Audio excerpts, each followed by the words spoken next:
আসসালামু আলাইকুম সবাইকে। আজকের এই নতুন টেক ভিডিওতে আপনাদের সবাইকে স্বাগতম। আজকের এই নতুন টেক ভিডিওতে আমি আপনাদেরকে দেখাবো 23,000 টাকার আশপাশে বেস্ট একটা স্মার্টফোন, সেটা হচ্ছে Xiaomi Redmi Note 13 4G।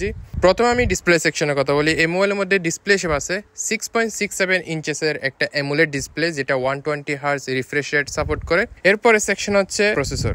এই মোবাইলের মধ্যে প্রসেসর হিসেবে আছে Qualcomm SM6225 Snapdragon 685 6nm এর একটা প্রসেসর, যেটা দিয়ে আপনারা ডেইলি টাস্ক ইজিলি করতে পারবেন, সাথে গেমিংও করতে পারবেন। এরপরে সেকশন হচ্ছে ক্যামেরা। এই মোবাইলের মধ্যে মেইন ক্যামেরা হচ্ছে 108 মেগাপিক্সেলের একটা ক্যামেরা, আলট্রা ওয়াইড হচ্ছে 8 মেগাপিক্সেল, 2 মেগাপিক্সেল হচ্ছে ম্যাক্রো, আর সেলফি হিসেবে আছে 16 মেগাপিক্সেলের একটা ক্যামেরা। এরপরে সেকশন হচ্ছে ব্যাটারি। এই মোবাইলের মধ্যে ব্যাটারি হিসেবে আছে 5000 mAh এর একটা ব্যাটারি, যেটা 33 ওয়াট চার্জিং সাপোর্ট করে। এই মোবাইলটা আপনারা 4 কালারের মধ্যে পাবেন। একটা হচ্ছে মিড নাইট ব্ল্যাক, একটা হচ্ছে মিন্ট গ্রিন, আর একটা হচ্ছে আইস ব্লু, আর একটা হচ্ছে ওশান সানসেট। এই মোবাইলের A256GB যে ভেরিয়েন্ট আছে, সেটা বর্তমান মার্কেটের মধ্যে 22,990 টাকার মধ্যে পেয়ে যাবেন। সো আজকে ভিডিও এতটুকুই, দেখা হবে আর একটা নতুন ভিডিওতে।